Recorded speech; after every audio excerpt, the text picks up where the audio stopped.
believe in your career?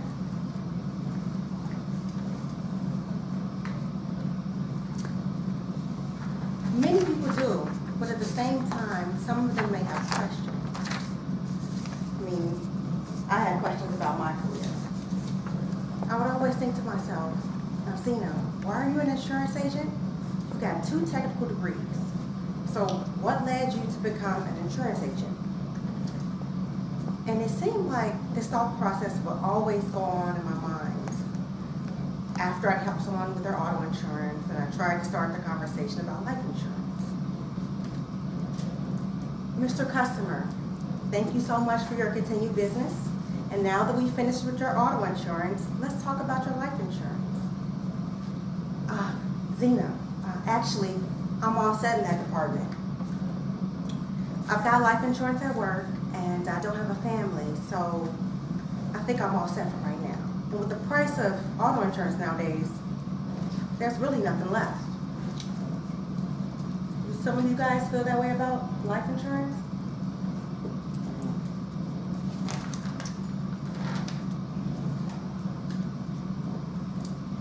And I noticed that I didn't have these mixed feelings when I tried to talk to people about other types of insurance, like health insurance, auto insurance, renter's insurance.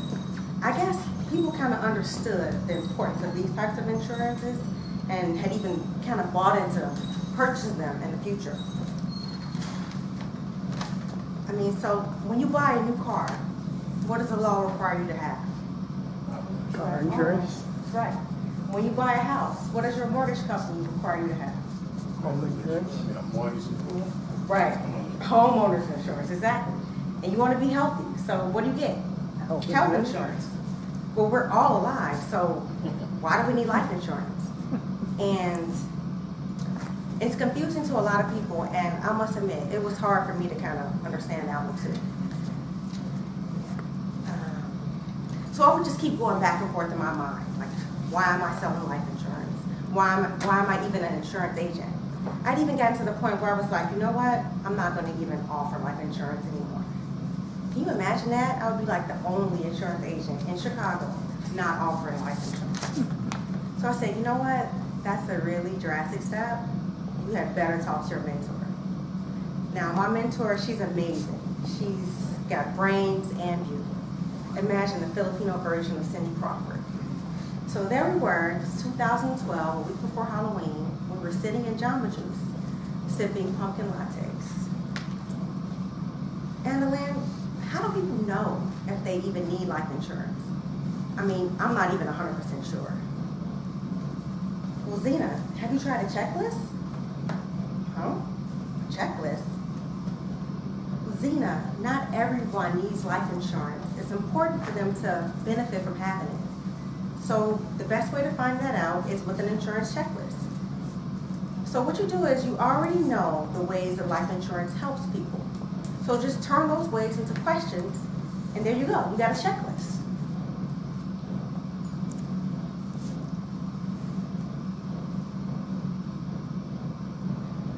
And that's how my easy, succinct life insurance checklist was born. By answering 4 simple questions, you will know if life insurance is something worth investing in. Now, here is a checklist, but don't worry about trying to read it from where you're sitting, because I'm going to read the questions to you so you can answer for yourself. Okay, number 1, and to answer this, just answer yes or no. Number 1, does your family rely on your income? Number 2, do you have $10,000 liquid cash in the bank? Are you the type? Number 3, are you the type of person that saves money, or would you like to be the type of person that saves money? Number 4, are you subject to the federal estate taxes? And if you have assets of over $5.6 million, then yes, you are. So if anybody in their mind answered yes to any of these questions, then you're a good candidate for life insurance. Outrageously simple, right? So now that you've used the checklist, your thoughts about life insurance may have changed. Maybe because they changed for a lot of my clients. One client said that he was a saver, And he had no idea that there was a life insurance product that also doubled as a savings account. One client has a young family, so yes, his family does rely on his income.